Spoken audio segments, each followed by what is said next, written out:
On entame la période de questions avec Bernard, des questions que vous lui posez.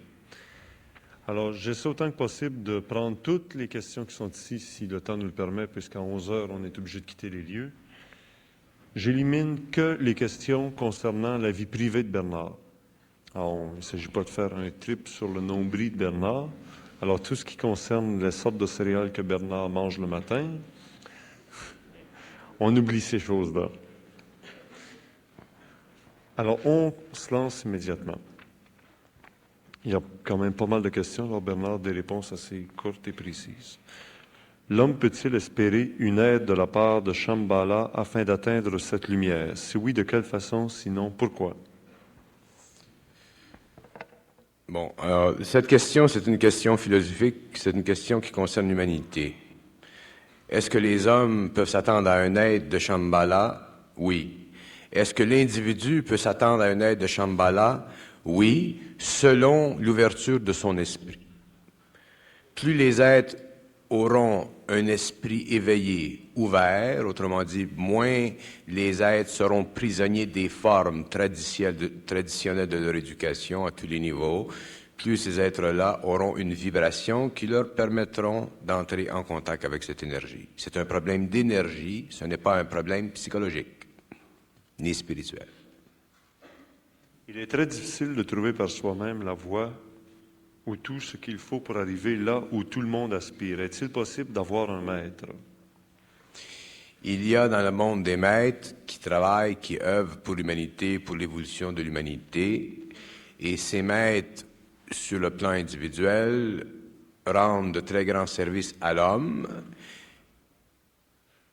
Et tant que ces maîtres seront sur le plan matériel et aideront l'humanité, c'est parce que l'humanité aura besoin de cette aide. Plus l'homme, en tant qu'individu, avance vers la fin du cycle, plus il entre dans la vibration, sa propre vibration, et à ce moment-là, il n'a plus besoin de l'aide extérieure, mais fonctionne en relation avec sa propre énergie interne qui le prépare à entrer en communication avec cette énergie. Le contact entre l'homme et le maître, c'est encore au niveau psychologique, spirituel, philosophique.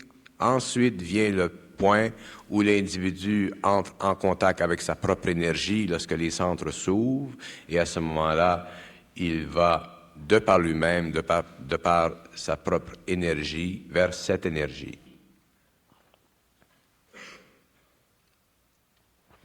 Ici, c'est une question qui est signée de Louise Bellil. On sait qu'elle est professeure au Cégep du Vieux-Montréal en parapsychologie. Où se situe un gourou dans le processus dont vous avez parlé? Le gourou fait partie de ces hommes qui ont une évolution spirituelle avancée et qui aident à l'évolution de l'homme en relation avec un karma positif qu'ils ont développé au cours de leur évolution. Les gourous, les maîtres, les hommes font partie d'une même énergie de l'humanité. Une certaine de ces énergies, telles que l'on retrouve dans le cadre des gourous, sert à l'évolution de l'homme, mais le gourou, le maître et l'homme, qu'il soit profane ou non, doivent un jour entrer dans cette énergie. Et lorsqu'ils seront dans cette énergie, ils entreront en contact avec les forces de Shambhala. Les gourous, les maîtres, sont des aides à l'humanité. Ce sont des êtres précieux pour l'homme. Ce que l'homme doit comprendre, c'est que lorsqu'il entre en contact avec l'énergie de Shambhala, il est seul. Il est préparé par les maîtres, et quand il est préparé, il a une autre étape dans sa vie qui sonne, et là, il est seul.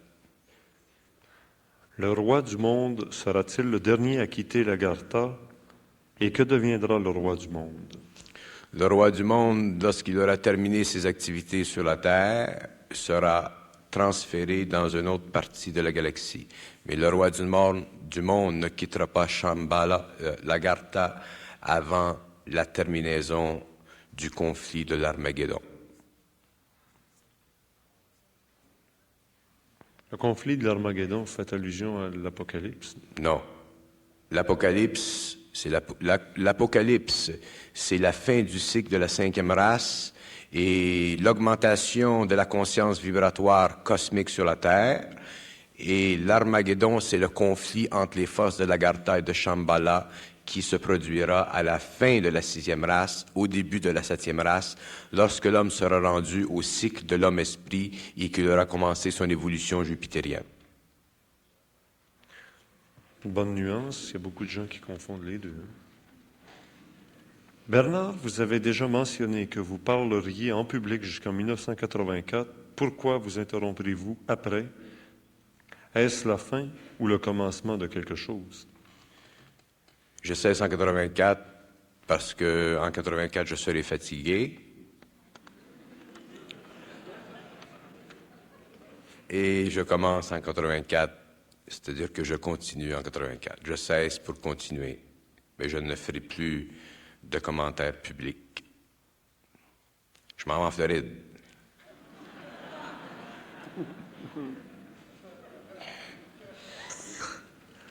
Est-ce qu'Agartha représente l'enfer et que Shambhala représente le paradis? L'Agartha, c'est la conscience créative. L'enfer, il y a 3 enfers dans notre système solaire. Et le centre de la Terre fait partie de l'enfer, Pluton fait partie de l'enfer et le corps astral de l'homme fait partie de la conscience de l'enfer. Alors, l'Agartha est lié à ces 3 centres-là. Shambhala, c'est le paradis terrestre, c'est-à-dire que c'est une dimension qui est liée à la Terre et qui est parfaite et qui est dirigée par des êtres de lumière pour l'évolution de l'homme vers la lumière et la construction d'une science parfaite. On parle de lumière ici. C'est le travail à l'Hydro-Québec. Une lumière de 100 watts éclaire-t-elle plus qu'un néon de 3 pieds? Il faudrait que je retourne à l'Hydro-Québec pour apprendre. Ça dépend sur quel courant il est branché. C'est rien que du 50 watts qui rentre dans la lumière de 100 watts. Ça ne donnera rien que 50 watts. Que faut-il faire pour se libérer des formes et ne plus penser? Très bonne question. Le mécanisme qui permet à l'homme de réaliser ceci est très simple. Lorsque l'homme réalise que ce n'est pas lui qui pense. Tant que l'homme ne réalise pas que ce n'est pas lui qui pense, mais que ça pense en lui, que l'énergie passe en lui, et que sa pensée subjective est la formulation de l'énergie par son cerveau, il commence à réaliser l'illusion de la forme de la pensée, et éventuellement, il s'établit une communication entre son mental inférieur et le supramental. Mais tant que l'humanité pensera qu'elle pense, elle sera dans l'illusion de la pensée. Lorsque l'homme réalisera que ce n'est pas lui qui pense, il commencera à comprendre le phénomène de l'illusion de la pensée. Et automatiquement, il entrera dans la communication supramentale avec l'intelligence. Il y a une personne qui dit « L'Église a déjà dit que Adam et Ève n'avaient jamais existé. D'après vous, ce serait faux? » L'Église a dit que Adam et Ève n'avaient jamais existé. Est-ce que la personne pense que l'Église dit? Il faudrait que la personne soit sûre de ce que l'Église a dit. Mais ensuite reposer la question. La guerre de l'Antéchrist, est-ce que ça signifie destruction de l'Agartha? Non. La période de l'Antéchrist signifie le mouvement suprême des forces de l'Agartha sur la Terre. C'est la culmination du pouvoir des forces négatives sur la planète. C'est la domination occulte des forces de la magie noire sur la planète. C'est le lien parfait entre l'astral et l'homme.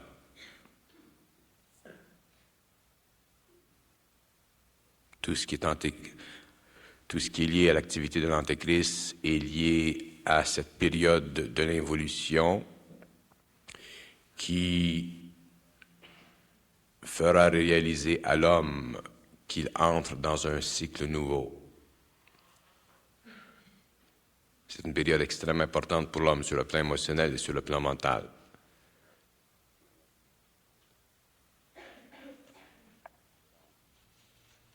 lorsque l'homme découvrira ce que veut dire l'Antéchrist, il réalisera jusqu'à quel point les puissances de l'Agartha sur la terre sont puissantes, et il réalisera jusqu'à quel point il était dans l'ignorance des formes. Et c'est là qu'il commencera à comprendre et à réaliser certaines choses et qu'il se produira des événements dans le monde qui lui permettront de développer un nouvel espoir pour l'évolution de l'humanité. Quand commencera le deuxième cycle d'OVNI?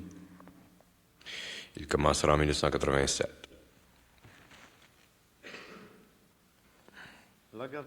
L'Agartha, Shambhala, les extraterrestres, les intraterrestres, c'est bien beau, mais que savez-vous des diamants verts sur le mont Saint-Hilaire?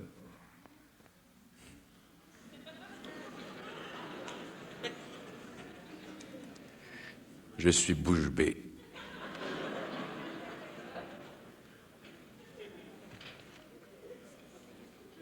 C'est la réponse de Bernard.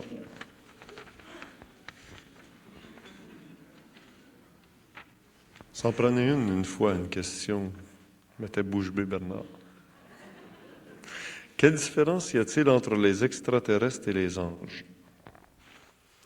Question très intéressante.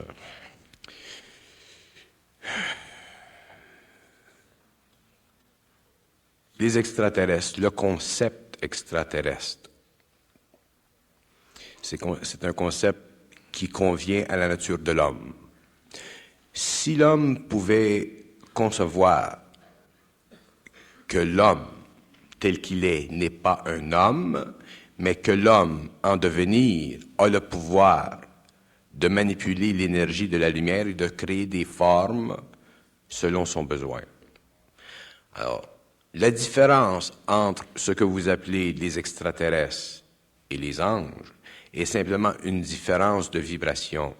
Il y a des êtres, autrement dit, qui sont extrêmement évolués dans l'univers.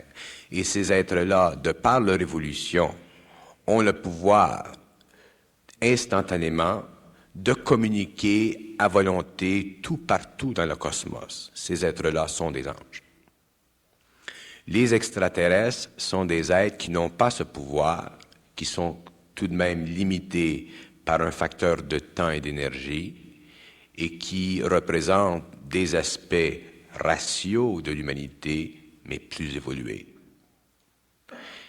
Et dans le cadre de cette explication, l'homme qui possède une âme doit un jour être en fusion avec l'énergie de ces êtres que vous appelez, vous, des anges. Ces êtres sont des ajusteurs de pensée, et lorsque l'ajusteur de pensée est en fusion avec l'âme du mortel, cet homme devient immortel. Et nous les appelons des ajusteurs de pensée parce que justement, ils ajustent la pensée de l'homme. Et c'est pourquoi lorsque l'homme réalise que ce n'est pas lui qui pense, mais que ça pense en lui, il commence à entrer dans l'intelligence universelle. Et les extraterrestres sont sous la même loi. Ça pense en lui, c'est la formule qu'a utilisée Alex Lachance, alchimiste, il y a 2-3 semaines ici. Pardon? La formule que vous avez dit, là, ça pense en lui, ça Oui. pense en soi, Oui. c'est ce que lui nous disait. C'est juste. Il a entièrement raison. Que pensez-vous de quelqu'un qui vous prend pour un imposteur? Je suis totalement d'accord avec lui.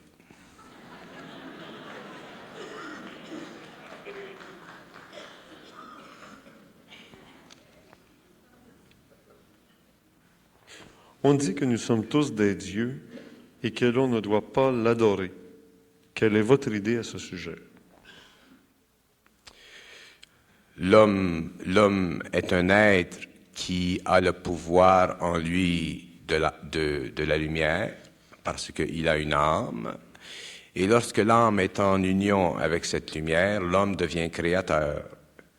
Et c'est ce qu'on veut dire quand on dit que l'homme est un Dieu. L'homme a le pouvoir de créer lorsqu'il est dans des conditions d'énergie qui lui permettent cette créativité. Mais il faut se méfier des concepts idéalistes, philosophiques ou spirituels que l'on se donne pour se valoriser soi-même. Parce que lorsque l'homme est rendu au stage d'être créatif, il n'est plus intéressé à être un Dieu, il est simplement ce qu'il fait.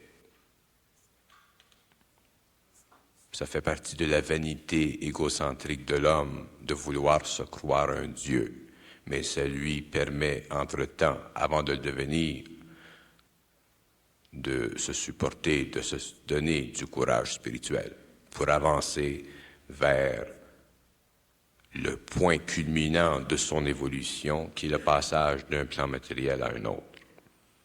C'est une sorte de pilule. Pourquoi Bernard s'exprime-t-il dans un langage très difficile à comprendre d'un gars de campagne? Il y a des cassettes, il peut les réécouter. Je dois m'adresser à un public et je dois me servir du langage d'une façon suffisamment appropriée pour que la majorité des gens me comprennent. Mais si je parlais à un homme de campagne, comme vous dites, ou de statut plus simple, si vous voulez, dans la vie, je pourrais parler comme il parle. Autrement dit, je peux comme parler avec n'importe qui selon son tempérament, son éducation, mais dans un public, je dois quand même respecter l'allure psychologique et mentale d'un public. Je ne peux pas parler et communiquer sans respecter ceci. Le langage, c'est un outil extrêmement important et déjà les idées sont suffisamment difficiles à exposer sans les exploiter par un langage qui est décousu. Parler normalement, je trouve ça normal. Mais si j'étais avec la personne qui me demande cette question et qu'on prenait un verre de bière dans une brasserie, mais je parlerais à la Molson. Et voilà pour le commercial. Puisque tout a sa raison d'être dans l'évolution, pourquoi faut-il qu'il y ait de la souffrance avant de pouvoir retourner à la lumière? Parce que la souffrance provient du fait que l'homme vit sa vie existentielle de par ses émotions et de par son intellect. Et la lumière ne peut pas pénétrer dans l'homme sans que le choc vibratoire qu'elle crée dans son passage dans les centres de l'homme. La lumière, c'est la lumière. Elle est puissante. Et lorsqu'elle passe par l'homme, qu'elle entre dans son intelligence ou qu'elle entre dans son émotionnel, elle crée des chocs, et ces chocs sont la souffrance.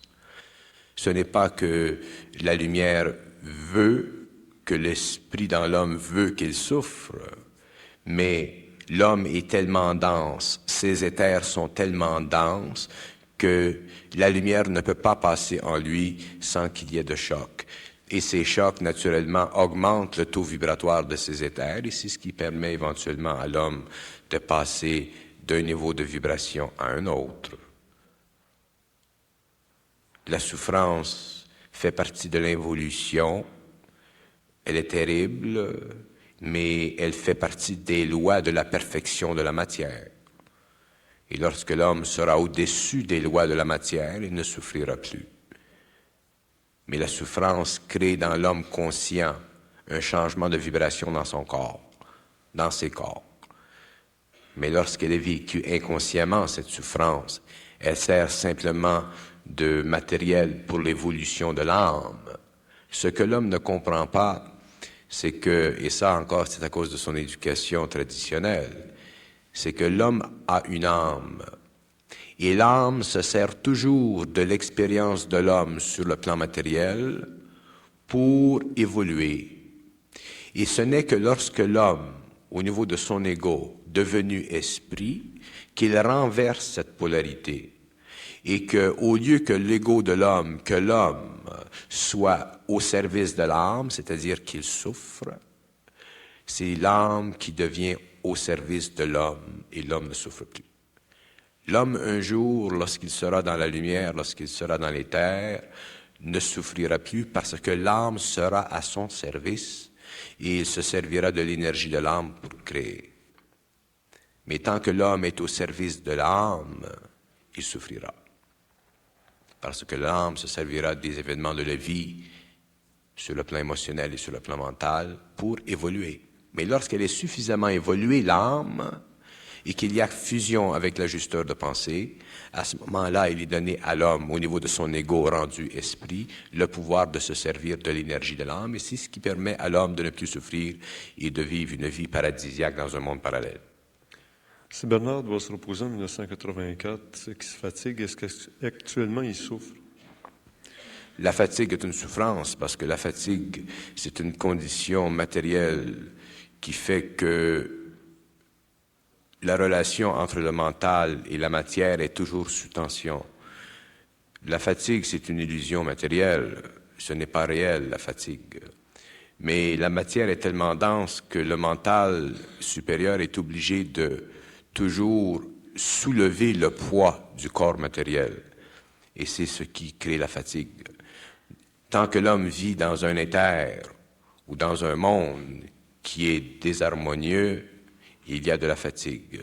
Si je parle avec quelqu'un qui a une bonne vibration, je ne me fatigue pas. Si je parle avec quelqu'un qui a une vibration plus basse, qui a un ego orgueilleux et tout ce que l'on peut découvrir dans la nature humaine, il y a une perte d'énergie. Mais c'est la volonté qui permet de continuer le travail. Mais lorsque le travail est fini, à ce moment-là, l'homme se retire. Mais la volonté est toujours là pour supporter vibratoirement les corps qui servent à l'exécution du plan de travail. Pouvez-vous nommer des personnalités de hiérarchie de Shambhala et d'Agartha? Nommer des personnalités. Ça ne servirait à rien. Qui sont les Melchisédek? Les Melchisédek font partie du corps pensant. Les Melchisédek font partie de cette hiérarchie qui serait convenue sur le plan matériel comme étant les ingénieurs scientistes de la lumière.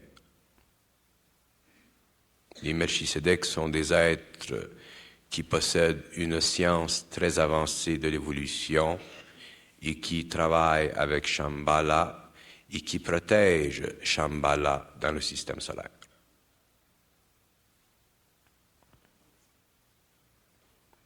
Parce que tous les centres d'intelligence dans le cosmos doivent être protégés, parce qu'il y a constamment dans le cosmos des conflits d'énergie.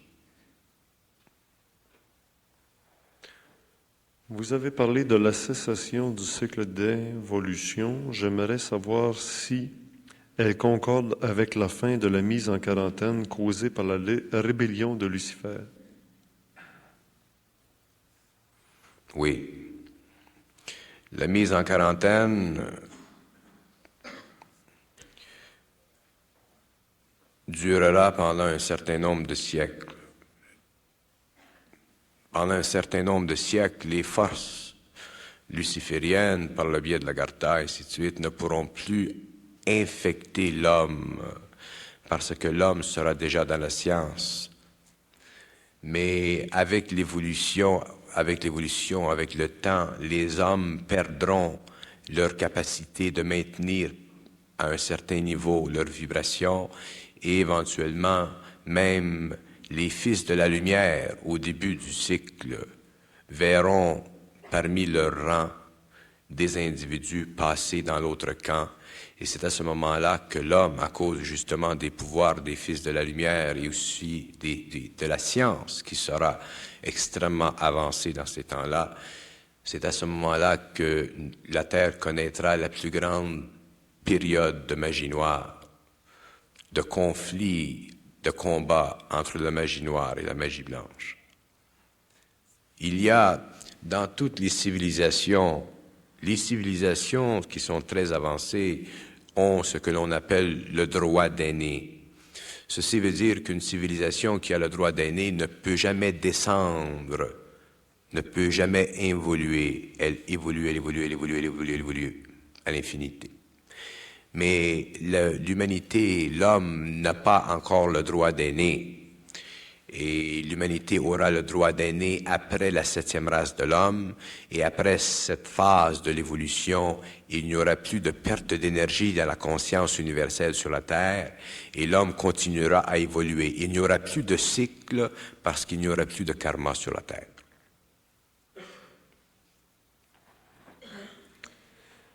Est-ce vrai que l'énergie solaire entre dans l'homme par son principal centre nerveux, le plexus solaire, permettant ainsi à l'homme évoluer, de matérialiser ses formes pensées, lui permettant de capter les vibrations aussi bien de Shambhala que d'Agartha? Oui, les énergies solaires peuvent se manifester dans tous les centres de l'homme. Cependant, les énergies solaires, il faut comprendre qu'est-ce que c'est le soleil.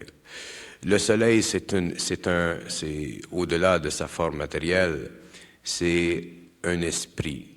Autrement dit, le soleil, c'est un centre d'énergie qui correspond à la manipulation dans notre système des grandes forces d'évolution et d'involution. Et le soleil contient tout. Le soleil contient le pouvoir de construction et le pouvoir de destruction. Et lorsque l'homme, au niveau de ses centres d'énergie, comme dans le cas du plexus solaire, lorsqu'il reçoit l'énergie solaire, il se spiritualise. Et cette spiritualité, elle est bonne parce qu'elle lui sert. Mais à un certain moment, cette spiritualité devient négative à son évolution parce que l'homme ne peut pas entrer dans l'évolution par le biais du plexus solaire. Il ne peut plus entrer dans l'évolution par le biais du corps astral. Il doit entrer dans l'évolution par le biais du mental supérieur, et ce mental supérieur doit être construit de toutes pièces. Et pour que le mental supérieur de l'homme soit construit de toutes pièces, afin que l'énergie solaire lui serve dans ce centre, il faut que l'énergie qui était au niveau du plexus solaire au début, au niveau du centre de l'émotion, comme l'énergie qui est dans le mental inférieur de l'homme, soit transmutée pour créer un principe supérieur. Et à ce moment-là, l'énergie solaire exacte de l'individu un certain travail, c'est-à-dire que la force pénétrante de cette énergie substitue en lui tous les liens qu'il a avec l'ancienne race de l'humanité pour le forcer à entrer totalement libre en contact avec les intelligences de Shambhala. Il faut qu'il y ait une mutation. Et pour qu'il y ait mutation, il faut qu'il y ait une souffrance. Et pour qu'il y ait une souffrance, il faut qu'il y ait une raison derrière la souffrance. Et cette raison fait partie du plan de vie de chaque individu. Et lorsque le corps émotionnel et mental sont suffisamment transmutés, il y a une autre couche de conscience dans l'homme qui permet d'être en communication télépathique avec les intelligences de la lumière et de comprendre automatiquement son plan de vie et le préparer éventuellement à entrer dans la dimension du monde parallèle. Lorsque l'homme possédera la conscience christique ou cosmique, aura-t-il encore un corps terrestre? Est-ce que cette mutation est déjà commencée puisque nous sommes à la fin d'un cycle proprement dit? Oui, lorsque l'homme entrera dans l'éthérique, il n'aura plus besoin de corps matériel, mais il pourra se servir de son corps matériel à volonté. Un corps matériel est un corps qui se construit, qui se détruit. Et si l'homme a besoin d'une forme pour faire un travail quelconque, il se servira de cette forme. Et s'il veut se libérer de cette forme, il fera de même. Si Shambhala est plus puissant que Agartha, pourquoi sommes-nous prisonniers des pouvoirs d'Agartha, donc du temps? Parce que j'ai déjà expliqué que nous, sur la Terre, nous sommes victimes de la loi des cycles. Et l'Agartha, de par son intelligence et ses pouvoirs, construit l'homme selon les lois de l'involution. Et Shambhala élève l'homme selon les lois de l'évolution. Et lorsque le cycle de travail de l'Agartha est terminé, c'est le cycle de Shambhala qui commence. Ce sont des lois cosmiques. Et lorsque l'homme comprend ces lois, il n'est plus susceptible d'être affecté par ce que Shambhala fait parce qu'il entre lui-même dans l'évolution. Il se met automatiquement sous une autre loi, qui est la loi de la lumière. Ce n'est pas une affaire de puissance, de plus fort ou plus faible, c'est une affaire de cycle. Mais lorsque la lumière entre dans un cycle, elle termine le cycle qui venait avant lui. Quand tu es étudiant, est-ce qu'il faut laisser tes études? Non, Ne plus penser. non. Vous devez considérer le plan de vie qui se présente à eux. Alors, l'individu doit continuer à étudier, on doit continuer à vivre. L'homme doit continuer à vivre comme il vivait avant, mais il apprend de plus en plus des choses et automatiquement sa façon de voir les choses change. Et au fur et à mesure que sa façon de voir les choses change, le temps passe, ses vibrations changent. Il a des expériences qui créent en lui des chocs vibratoires et petit à petit, l'homme devient de plus en plus conscient, et ainsi de suite. Mais ce n'est pas à l'homme de faire le travail. Agartha ou Shambhala représentent des intelligences opposées, mais complémentaires. En est-il de même des relations entre les personnes humaines qui sont les influences qui les relient ou les opposent? Je dois dire que oui. Actuellement, notre duo, c'est peut-être le jeu d'Agartha et de Shambhala pour garder l'équilibre. Est-ce que le fait de travailler à l'évolution de notre véhicule physique dans le monde matériel, le corps, l'alimentation, les exercices, etc., nous prépare à la transformation, nous aide de quelque façon à grandir notre âme? Oui, si vous aidez au niveau de vos efforts personnels à bien cultiver votre corps matériel, votre corps émotionnel, votre corps mental, vous vous prédisposez à une meilleure vibration. Ça, c'est au niveau de votre expérience personnelle. C'est au niveau de votre expérience spirituelle. Mais le point que je fais, c'est lorsque l'homme entre en contact avec la lumière, qui fusionne avec lui, c'est la lumière qui prend soin de tous ses corps et à ce moment-là, il n'a plus qu'à vivre. Il n'a plus d'effort à faire parce que tout est dans l'ordre. Mais avant ce temps, l'homme fait des efforts pour se perfectionner spirituellement, mentalement, émotivement ou physiquement. Mais il ne faut pas qu'il tombe dans l'illusion de la forme. Ce n'est pas par lui-même que l'homme entre dans la lumière. Pourquoi venez-vous nous parler ce soir? Si vous possédez la conscience, vous ne devriez pas vous intéresser à nous. Je parle depuis longtemps parce que j'ai quelque chose à dire. Si je n'avais pas quelque chose à dire, je ne parlerais pas. Mais comme j'ai quelque chose à dire, je dois le canaliser. Si vous avez un mal de ventre, il faut aller à la toilette. Vous ne pouvez pas conserver ce mal de ventre, il faut que l'énergie se canalise. Alors, c'est la même chose. Anatomiquement, Je n'insulte pas la personnalité de l'audience, j'explique simplement le principe de canalisation de l'énergie. Anatomiquement, où sont situés les 7 chakras? Anatomiquement. Anatomiquement, où sont situés les 7 chakras? Il y a des centaines de livres écrits sur ce sujet. Ils se valent tous l'un et l'autre. Lisez-les.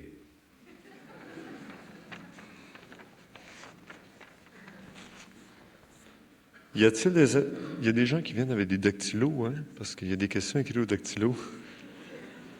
Justement, j'ai besoin d'une typiste. Y a-t-il des êtres extraterrestres qui ont été capturés au désert du Nevada aux États-Unis en 1947, dont on a un exemplaire à Terre des Hommes? Cela signifie quoi? des bonhommes avec des grosses têtes, comme l'on voit dans les films Close Encounter of the Third Kind. Alors, c'est vrai cette histoire-là? Écoutez, je ne peux pas me rendre victime de la curiosité du public. Il y a trop d'événements dans le monde qui se produisent et il y a énormément de faits qui sont cousus, il y en a d'autres qui sont décousus, et moi je risque de me piquer avec l'épingle si j'essaie de rapiécer les pièces. Et je n'aime jamais parler, confirmer ou déconfirmer. D'ailleurs, je ne confirme rien et je ne déconfirme rien. Ça fait partie de ma psychologie. Et je dois vous dire, pour répondre à votre question, si c'est une question ou une curiosité intellectuelle qui est intéressante, il s'agit à vous de faire l'investigation, de rencontrer les gens en autorité, de faire l'étude. Ça fait partie de votre expérience. Je ne peux pas, parce que, à cause de ma facilité, répondre et confirmer ce qui se passe dans le monde. Je perdrais énormément d'énergie. Ça fait partie de votre expérience. Cherchez et éventuellement, il faudra que vous ayez par vous-même votre propre conviction. Sans cela, vous vous soumettez à ma parole, vous vous soumettez à un jugement de ma part, et ça, ce n'est pas bon pour vous. Vous devez, de par vous-même, peser le pour ou le contre d'une situation, surtout dans le domaine des ovnis ou dans le domaine des extraterrestres.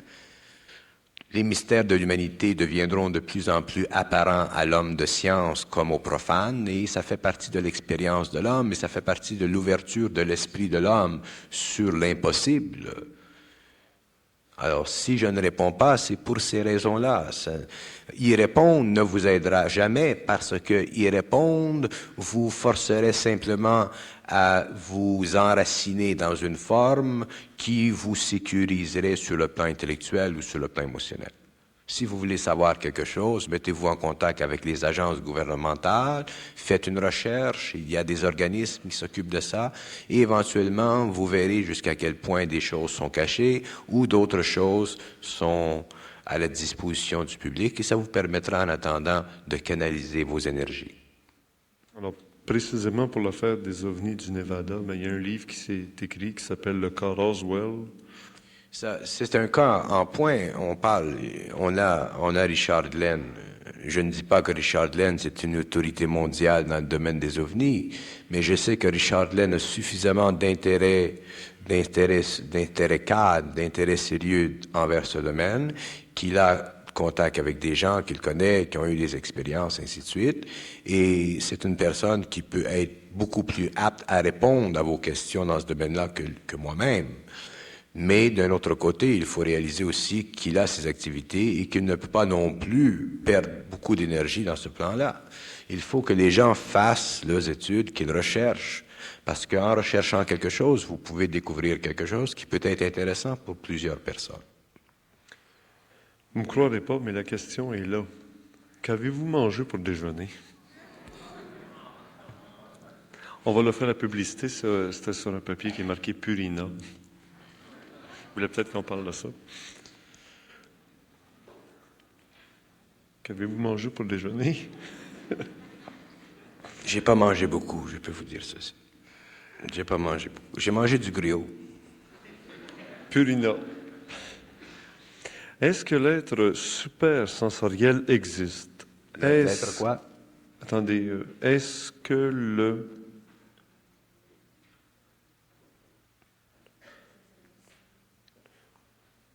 Suprasensoriel. Oui, c'est ça. Est-ce que l'être supersensoriel existe? Est-ce que le a quelque chose en relation avec ce qu'enseigne la Bible et est rapporté par les témoins de Jéhovah?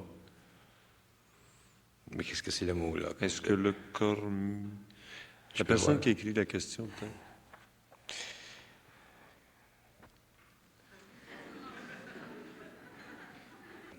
Oui, l'être extrasensoriel existe. Il y a des êtres qui ont des facultés extrasensorielles parce qu'ils ont des corps subtils développés qui leur permettent de percevoir des ondes. Effectivement, l'être extrasensoriel existe. C'était quoi le reste?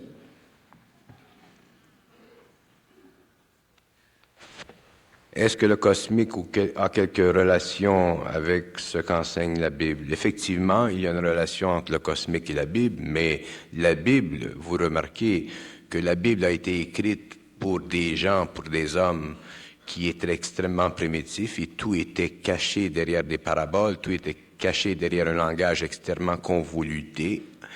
Et c'est avec le temps qui vient, dans les temps qui viendront, que l'homme connaîtra précisément les faits historiques qui se cachent derrière le langage voilé de la Bible et rapporté par les témoins de Jéhovah. Je ne crois pas que les témoins de Jéhovah soient si intéressés dans le cosmique. Hein? Qu'est-ce que vous en pensez?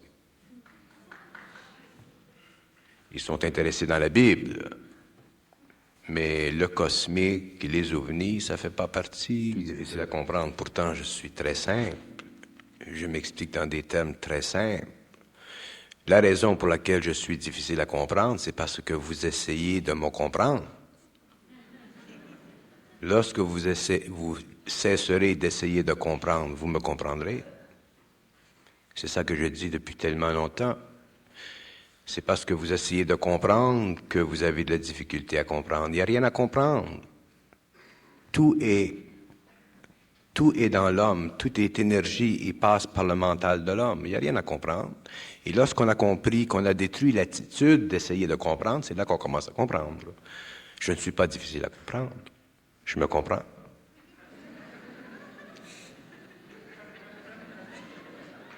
En rapport avec la cassette numéro 4 qui s'intitulait « Religion, politique ou sexe », aimez-vous mieux la religion, la politique ou le sexe? Je les aime tous les trois. Parce que chacun sert à sa façon à l'évolution de l'homme. Le sexe, il n'y a pas de problème avec ça. On le voit différemment, d'accord, mais ça fait partie de la liaison terminale entre l'énergie supérieure de l'homme et l'énergie inférieure de l'homme. Si le sexe n'existait pas, il n'y aurait pas d'humanité. Alors le sexe, ça fait partie des lois de la création. C'est l'homme qui a perverti la sexualité. Et sur le plan de la politique, ça fait partie de la grande organisation des peuples et des nations, ça fait partie des activités occultes des gouvernements mondiaux, et il y a dans la politique énormément de sciences cachées, comme il y a dans la politique énormément de problèmes à vue d'œil. Et lorsque l'homme comprend ou connaît ou la politique d'un point de vue mondial, d'un point de vue cosmique, la politique, c'est un phénomène sur la planète qui est extrêmement intéressant parce qu'il y va de la destinée des nations et la politique va beaucoup plus loin que l'on peut le reconnaître à première vue. La politique, c'est une des grandes sciences cosmiques, mais qui n'est pas vécue sur la Terre en tant que telle. Elle est vécue sur la Terre en tant que prédisposition intellectuelle ou philosophique ou idéologique. Mais sur le plan cosmique, la politique, c'est une science extrêmement vaste et extrêmement intégrale. Et l'autre était quoi? La religion. La religion fait partie des grands systèmes qui ont été mis à la disposition de l'homme par les initiés pour l'évolution de l'homme, pour la progression de son esprit. Et la religion a fait énormément de choses pour l'humanité, mais comme la religion fait partie du cycle de l'involution, à un certain moment, elle ne peut plus remplir l'homme de ce qu'il doit savoir parce que la religion fait partie des systèmes extérieurs à l'homme.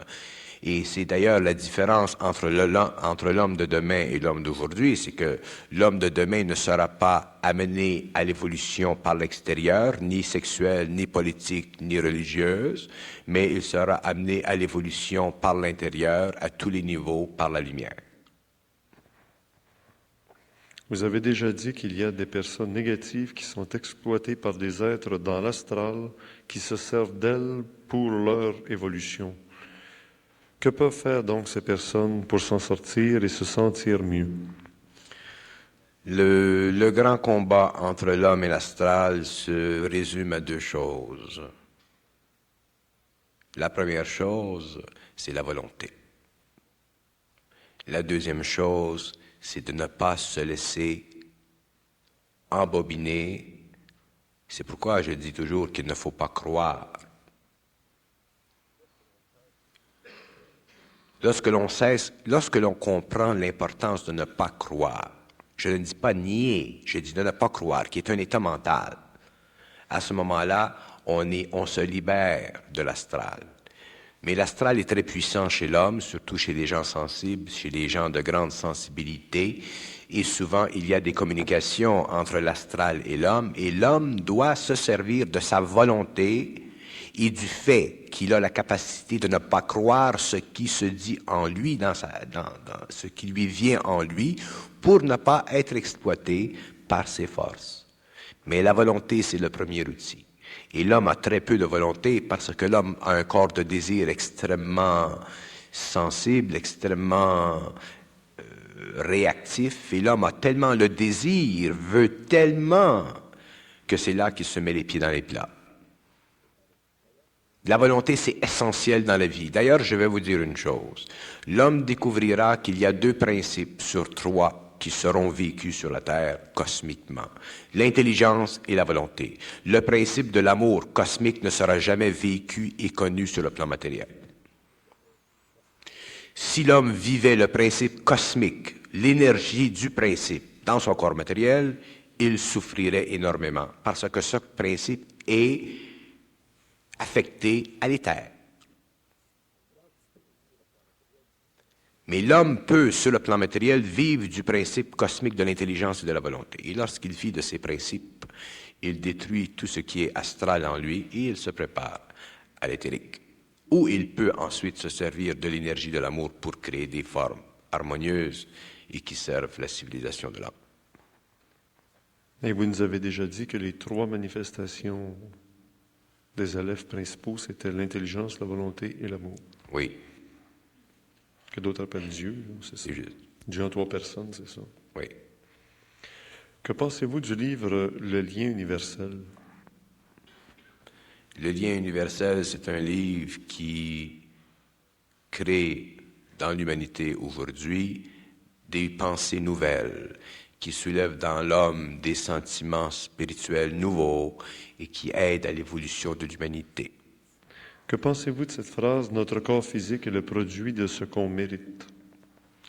Notre corps physique convient avec ce que l'on est. Il n'est pas le produit de ce que l'on est parce que ce que l'on est n'est pas ce que l'on est. Ce que l'on est n'est pas réalisable, n'est pas réalisé. Mais le corps physique convient avec ce que l'on est parce que ce que l'on est au niveau émotif, mental ou vital est approximé dans la nature matérielle de la même façon. Si on est émotif, extrêmement sensible émotivement, il y aura une désorganisation dans l'énergie du corps vital qui affectera éventuellement le corps physique. Alors, le corps physique convient avec ce que l'on est, mais le corps physique n'est pas ce que l'on est. Parce que ce que l'on est totalement en changement et ce n'est que lorsque ce que l'on est stabilisé parfaitement que l'on peut dire que le corps physique est ce que l'on est. Et à ce moment-là, l'homme a le pouvoir sur son corps matériel et peut maintenir son corps matériel en équilibre sans passer par les méthodes mécaniques de la science. On parle beaucoup de l'année 1984, des écrivains, des mystiques qui sont référés. Vous-même, Bernard, vous dites qu'en 1984, vous cesserez de parler en public. Que sera donc cette année 1984? Qu'aura-t-elle de si particulier? Je m'en vais en Floride. Et pour les autres? Pour les autres, ça fait partie de leur expérience. 84, c'est une année importante à plusieurs niveaux. Mais il ne faut pas faire du chichi avec 84, parce que si ça continue et qu'on commence à parler de 84, on va s'apercevoir en 84 que les gens vont se promener dans les rues avec les yeux bandés ou des chapeaux feutrés sur la tête. Il faut que les gens continuent à vivre. 84, c'est 84, il y a une signification, il y a une résonance dans cette année pour des individus, en tout cas pour moi, mais on ne doit pas s'occuper des dates. Lorsqu'on s'occupe des dates, on s'enferme et on crée en soi-même une sorte d'anxiété. Occupez-vous pas des dates. Mangez-les.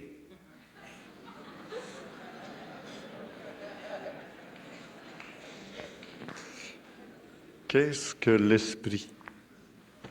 L'esprit? Oui. L'esprit, c'est un terme convenient dont se sert l'homme pour expliquer le pouvoir de l'énergie sur la forme. Lorsque l'énergie prend une forme qui n'est pas matérielle, on dit que c'est de l'esprit. Dans le fond de l'esprit, c'est un niveau quelconque d'intelligence. Plus on monte dans la vibration, plus l'esprit est grand. Alors l'esprit, c'est la forme que prend l'énergie sur un plan ou sur un autre. C'est un terme. Comment pouvons-nous être tous des réincarnés puisqu'il n'y avait qu'1 million de population au temps du Christ et que nous sommes rendus 4 milliards?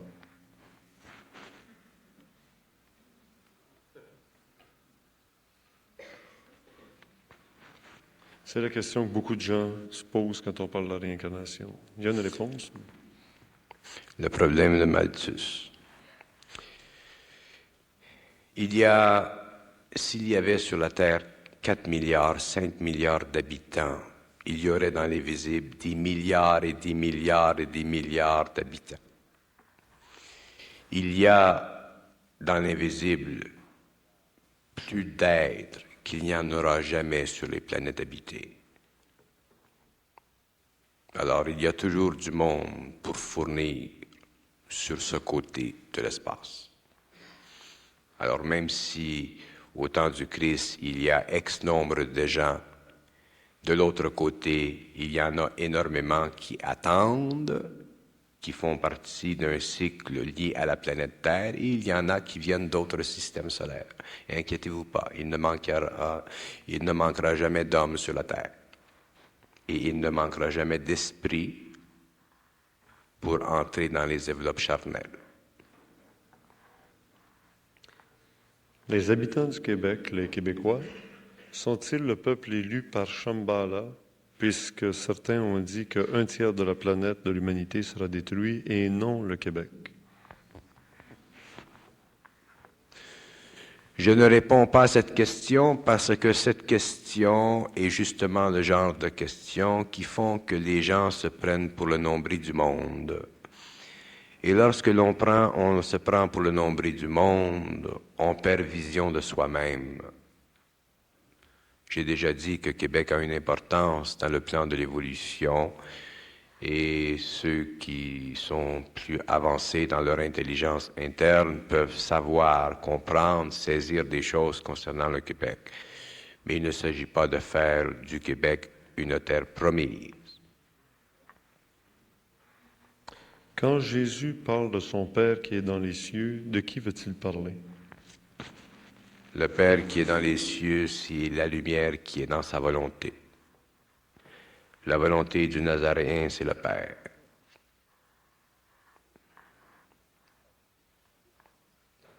Et si vous n'êtes pas suffisamment dans votre intelligence pour savoir que ce que vous voyez n'est pas ce qui est, vous serez automatiquement bouffé. Un type d'Agartha dira qui vient de Shambhala. Là, c'est parce que l'homme est dans la matière, mais lorsque l'homme sortira dans la matière, il comprendra les pièges de l'esprit. C'est inouï. C'est inouï.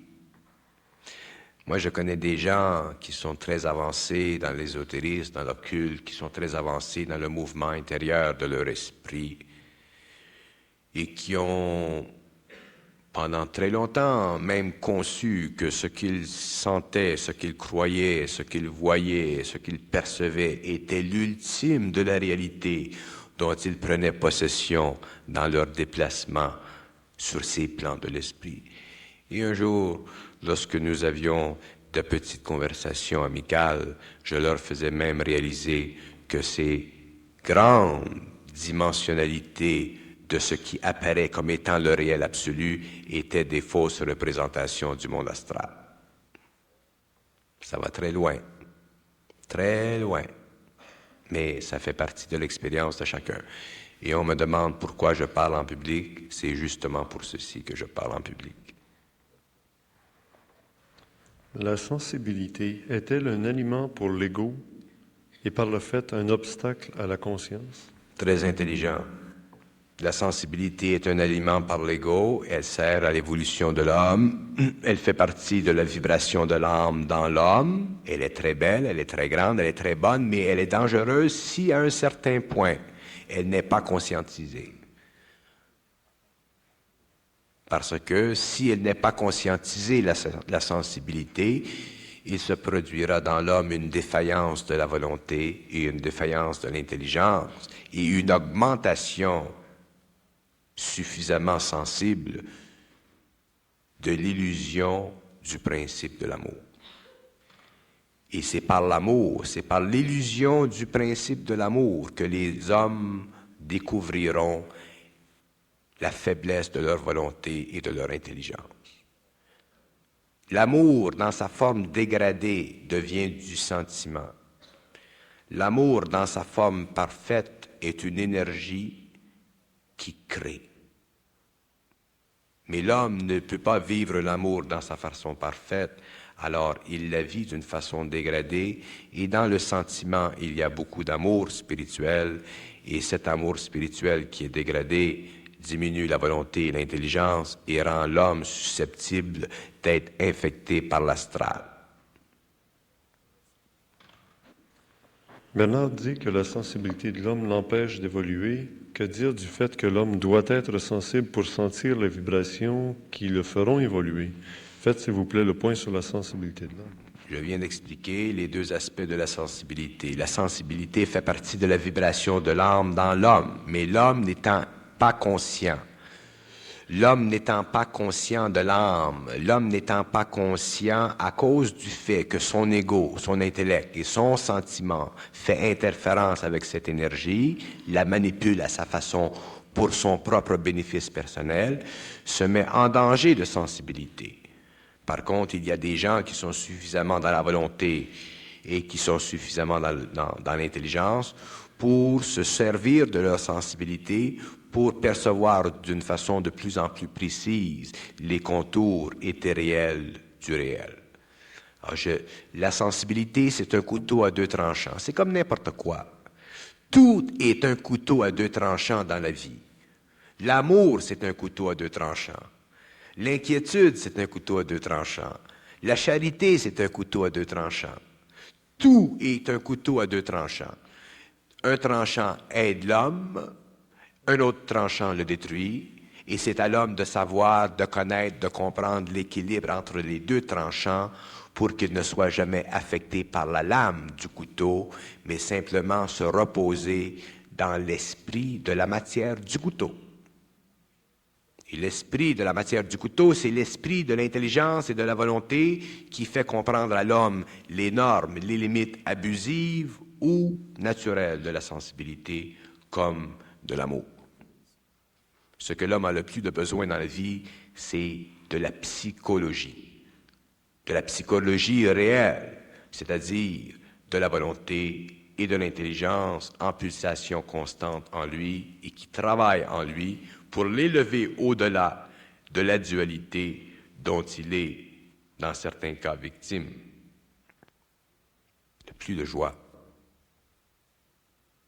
Et un jour, vous comprendrez ce que je veux dire. Et l'orgueilleux viendra et dira, ben oui, c'est facile d'embobiner des gens simples. Je dirai à l'orgueilleux, viens chez moi et je te débobinerai.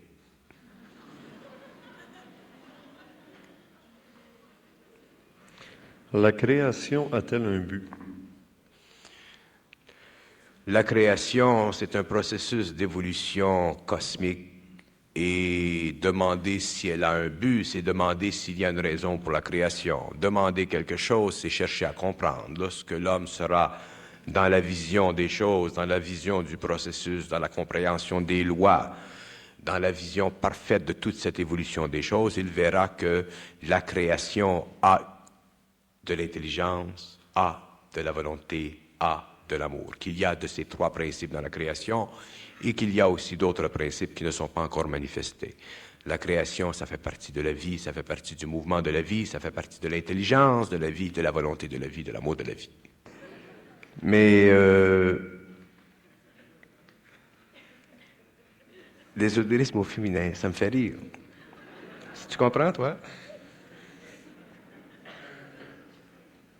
Oui, dans ce sens-là. Mais vas-y, explique au public. Bernard, qu'est-ce que... Il veut pas. Je pense que Marc, il nous fait déjà un petit signe dans le coin là-bas, là. L'homme en noir, qui serait tout près de 11 heures. Je pense qu'on se revoit dans un mois, Bernard, le... Oui, mais peux-tu finir la fête de l'ésotérisme au féminin?